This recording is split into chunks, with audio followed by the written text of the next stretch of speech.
Hello, subscribers. This is yours truly, JBlue68, coming at you with another video. Today is October the 17th, right? Thursday.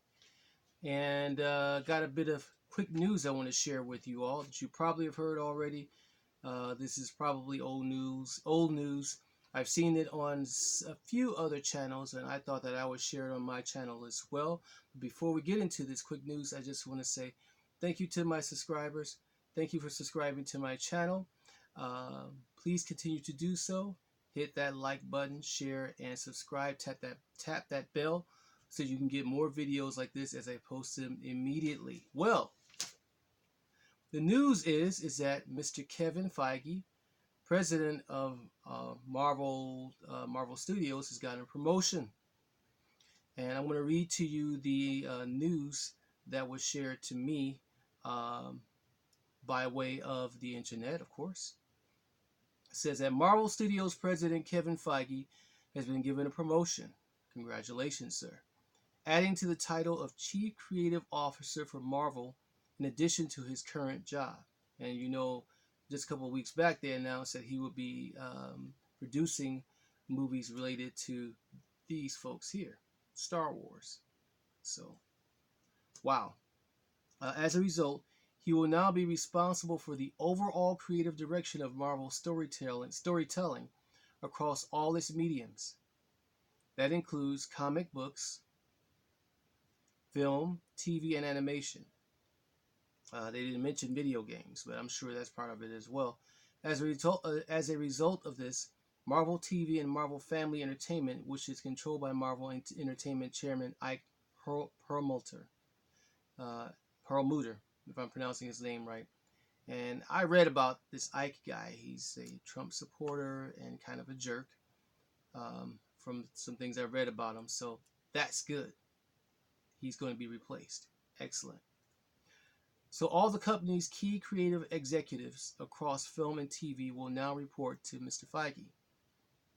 Uh, Dan Buckley will remain president of Marvel Entertainment, oversee publishing operations, sales, creative services, games. Okay, there it is. So he'll be still in charge of the games, licensing, events, and reporting to Kevin Feige. Joe Quesada, my homie, will continue as Executive Vice President, Creative Director for Marvel Entertainment, reporting to Dan Buckley. And I say that because I really like Joe Quesada. He's a cool guy, very down-to-earth guy. Um, and he also designed the artwork for the Netflix TV show Luke Cage when it was when it was being aired. Still is on Netflix, by the way. Anyway, no decisions have been made regarding changes to either current projects or those in development. Feige continues to report to Walt Disney Studios co-chairman and chief creative officer Alan Horn and co-chairman Alan Bergman. Wow, that's a lot. There's a lot of concerns here. A lot of fans are concerned about what's going to happen with the Marvel TV shows, and what changes are actually going to take place. Not any major concerns, because we know that Mr. Feige, he's been on point when it comes to the MCU. Um, oh, by the way, I have my This is my Star Wars um, nighttime robe I have on here. It's a Jedi robe cross Wookiee robe. As you can see, it has a Wookiee bandolier on it. So yeah, and I can put on the little hoodie to look like a Wookiee Jedi. Isn't that pretty cool? Like that. So since it's cold outside anyway, and I don't have the heat on, it's kind of cool in here. Anyway, so I guess my thing is, it's very good news, it's good news, but there is concern that we'll start seeing the same old when it comes to Marvel movies and comic books and whatnot. Um, will the changes that take place, have any type of impact on the storytelling? Because right now, one of the biggest or most popular stories in the Marvel universe are what's his name? That's writing the X-Men books, Jonathan Hickman. Who's doing a fabulous job on the X-Men books. Will that impact the storytelling? You know, will they make all the stories just geared towards highlighting Marvel movies? One thing I like about Marvel books, comic books, is that they don't have to be in line with the Marvel Cinematic Universe. And that's a good thing. I do still think that those should remain separate.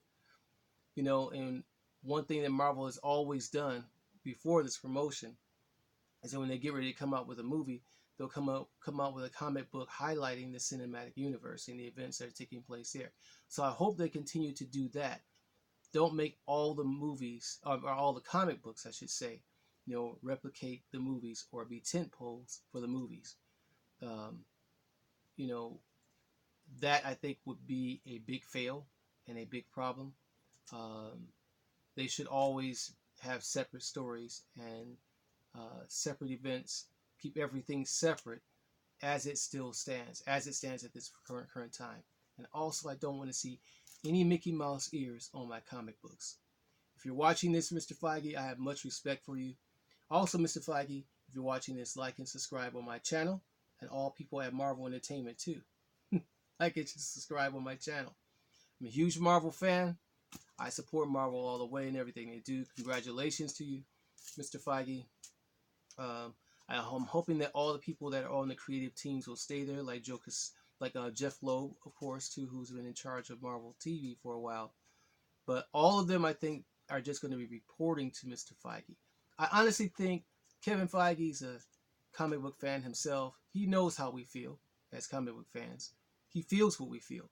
So, excuse me, I personally think that he's going to keep things the way they are, but when it comes to the movies themselves, if it's necessary to make changes, that will, um, I guess, give the movies more attention, and also garnering more fan base, then that's probably when we'll see a change in a particular comic book, specifically and especially the X-Men, and then Blade, which is coming along somewhere down the line.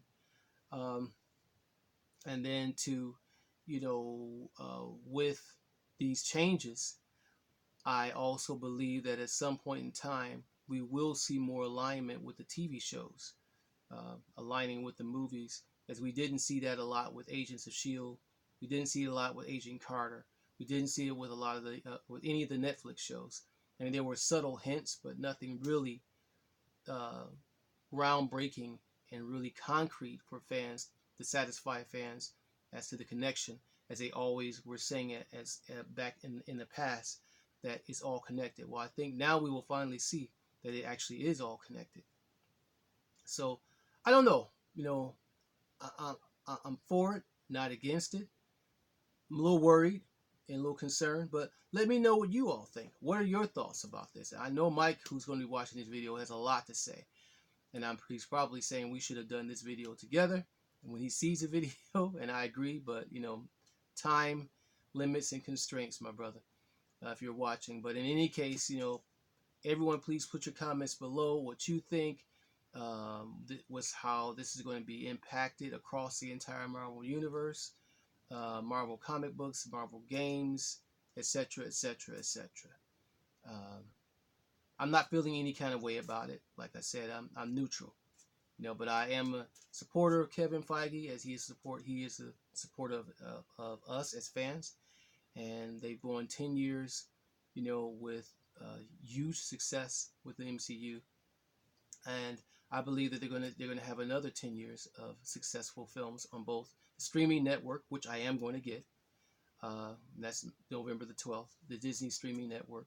And I think that they're going to do very successful with what they're planning. There are those who are hell-bent on seeing Marvel fail.